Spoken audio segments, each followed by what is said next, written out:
পুণ্য অর্জন করার খুব ইচ্ছে। যা গরম প্যাচপ্যাচে, আমারও মনে হচ্ছিল এইভাবে স্নান করি এখানে, বাট ইটস নট পসিবল নাও। তো সবাইকে আমার চ্যানেলে স্বাগত। এবং আজকে একটু অন্যভাবে কুমারটুলি, প্রতি বছর যেভাবে দেখাই সেভাবে কিন্তু দেখালাম না।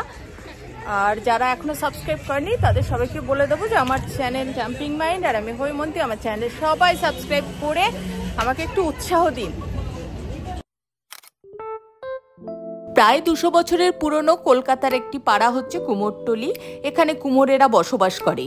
ইতিহাস বলে গঙ্গার পাশে এই পাড়াটাতে কুমোরদের বাসস্থান গড়ে ওঠার কারণই হচ্ছে গঙ্গা মাটি, জল আর পর্যাপ্ত রোদ।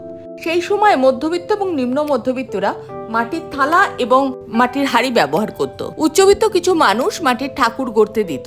ক্রমে মেটালের ব্যবহার হয় এবং মাটির থালা, বাসন এগুলোর ব্যবহার কমে যায়। কুমোরদের হাতে কাজ কমে যায়।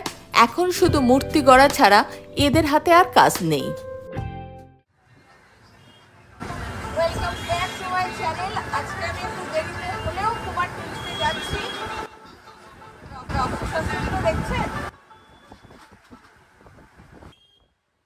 এটা খড়গ, প্রচন্ড ধারালো একটা খড়গ মা দুর্গার হাতে ছিল। আচ্ছা, এটা হচ্ছে পিতলের তৈরি একটা তরোয়ালের খাপ। তরোয়ালটা একটু আগেই দেখিয়েছি, এবার তরোয়ালে খাপের মধ্যে ঢুকিয়ে দিচ্ছি। পেরেছি, ঠিকই আছে। যুগে যুগে নারী দুর্গতি নাশিনী হিসেবে দেখা দিয়েছে, সেটা স্বর্গে হোক বা এখনকার মর্তে। এদের রক্ষা করত, সন্তানদের রক্ষা করতে জানতো, আর পৃথিবীকেও শান্তি। আর এটা বিনা, এদের তো অনেক কোয়ালিটি আছে, শিল্পও জানে তারা। মনে খুব অশান্তি, এবার একটু দেরি হলো, তবুও যাচ্ছি কুমারটুলি। যাচ্ছি, মন খারাপ নেই, কিন্তু যাচ্ছি। কেননা একমাত্র মাই তো শিখিয়েছিলেন, মা দুর্গা, যে কিভাবে অশুভ শক্তিকে বিনাশ করতে হয়। আর সেই অশুভ শক্তি বিনাশ, উনি আমাদের প্রেরণা। তাই মায়ের পূজা হবে, প্রতি বছর হবে।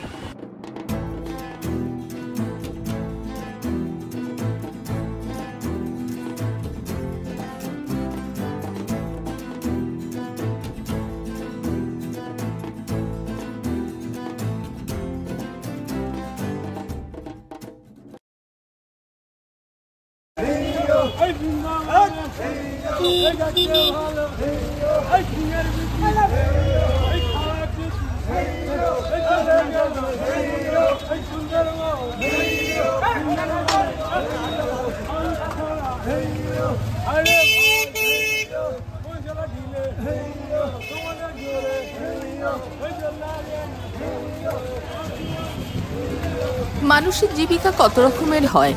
এই যে প্রতিমাকে বয়ে নিয়ে যাচ্ছে, এই টিমটা কিন্তু এই সময়টা রোজগার করে নেয়। কোথাও 25,000, কোথাও 17,000, দরদাম চলতেই থাকে। আর তাই নিয়েই ঝগড়া বিবাদ।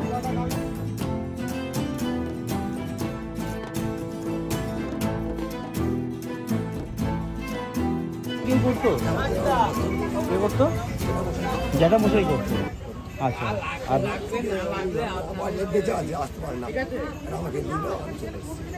তা এই যে 1 মাস করার পর তারপর সারা বছর কি করো?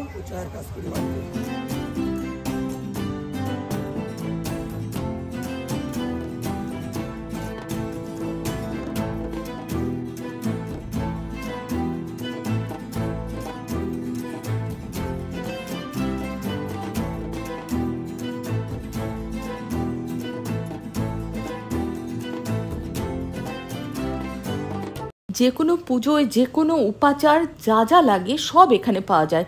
কিন্তু এই দোকানটায় ঢুকেছি সিলিং ফ্যানটা আপনাদের দেখাবো বলে। আমাদের ছোটবেলায় দেখতাম ষষ্ঠীর দিন ঠাকুর আসতো, তাও ষষ্ঠীর সন্ধ্যের পরে।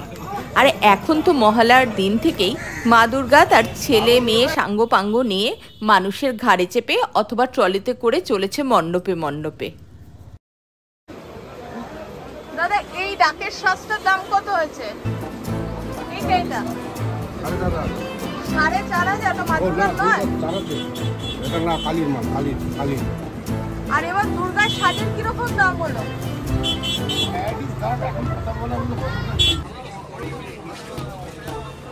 ঠিক আছে, ঠিক আছে, ঠিক আছে। আর এইটা 400 কত?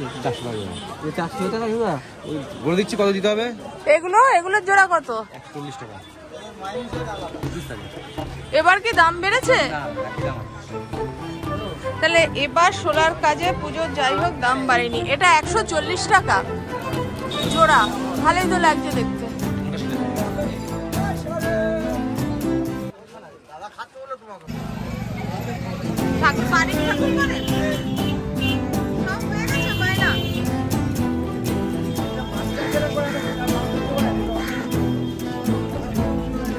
আমি যতবার ভিডিও বানিয়েছি কুমারটুলির উপর ততবার আপনি ছিলেন।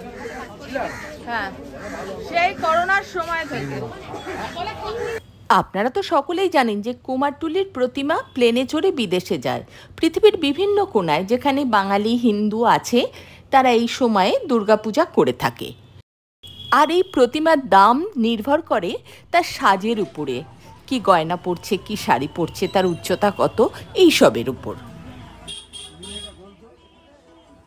যেই শিল্পীর হাতের কাজ যত সূক্ষ্ম, প্রতিমা যত সুন্দর, দাম তার উপরে নির্ভর করে। এবার প্রতিমাকে বিভিন্নভাবে সাজানো হয়, সেটাও বংশ পরম্পরায়। এখানে বসে এই কুমারটুলিতেই সেই কাজ, জরির কাজ হোক বা ডাকের সাজ, মানে শোলার গয়না, থার্মোকল, এইসবের গয়না এখানেই তৈরি করা হয়। তাই কখনো যদি কুমারটুলিতে আপনি দেখতে আসেন তাহলে অবশ্যই একজন শিল্পী যে প্রতিমা গড়ছে তাকে নয়, আরও অনেক শিল্পী, অনেক শিল্প একটা প্রতিমাকে ঘিরে গড়ে উঠেছে, পুরোটাই একবার দেখে নেবেন। এবার আর কোনো শিল্পী বলেনি রং তুলি অথবা শোলার দাম বেড়েছে, কিন্তু তাই বলে ঠাকুরের দাম কমেনি। ছোট্ট একটা মাটির ঠাকুর, কাপড়ের শাড়ি পরানো, বাড়িতে পুজোর, সেটাও কিন্তু 15,000 টাকার নিচে নেই। কুমারটুলিতে এলে আরেকটা জিনিস আমার দৃষ্টি কাড়ে, সেটা হচ্ছে শত শত বছরের পুরনো এই বাড়িগুলো। না জানি কত ঐতিহ্যের, প্রেমের, সুখের, দুঃখের গল্প জড়িয়ে আছে এই বাড়িগুলোর ভেতর।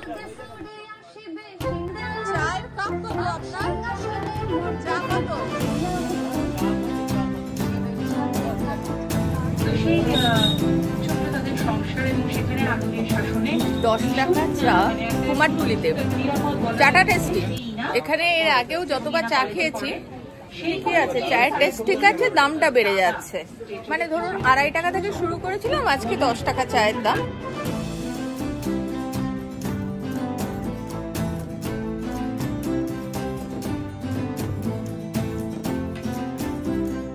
চেনা গলি দিয়ে এবার চললাম গঙ্গার পথে, শ্রী হেমচন্দ্র সেনের সেই পুরনো বাড়ির সামনে দিয়ে।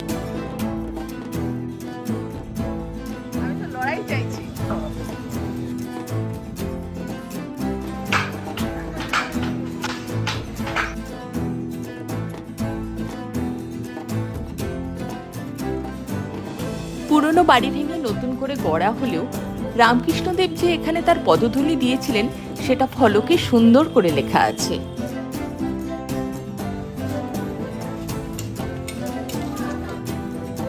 রেল লাইনটা ক্রস করে পাঁচিলের ফাঁক দিয়ে আমি গঙ্গার ঘাটে চলেছি। এই গঙ্গার ঘাট যথেষ্ট জনপ্রিয় যারা নতুন ফটোগ্রাফি শিখছে অথবা যারা যুগলে বেড়াতে ভালোবাসে। একটু লক্ষ্য করলেই বুঝতে পারবেন কুমারটুলির বানানটা ঘাটের উপরে একদম কলোনিয়ার ইংলিশে লেখা।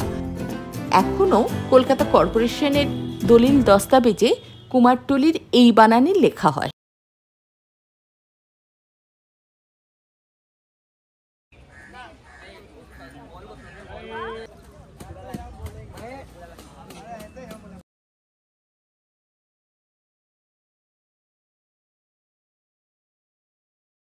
গঙ্গার পাড়ের শিল্পীরা যারা মূর্তি গড়ছিলেন তারা এখন দিনের শেষে স্নান করে খেতে বসেছেন। ওদের রান্না সব দেখলাম একসঙ্গেই করা হয়েছে, ভাত আর আলু কাঁচকলা দিয়ে মাছের ঝোল।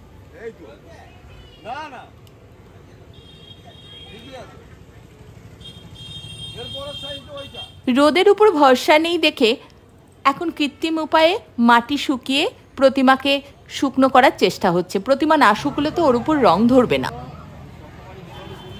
কলকাতার গোড়াপত্তনের সময় এই জায়গাটার নাম ছিল সুতানুটি, কারণ তখন এখানে তাঁতিরা এসে বাস করত এবং সুতা এবং নটি, সেই নাম অনুসারেই এই জায়গার নাম হয়েছিল সুতানটি। পুলিশ স্টেশনের নামও তাই সুতানটি।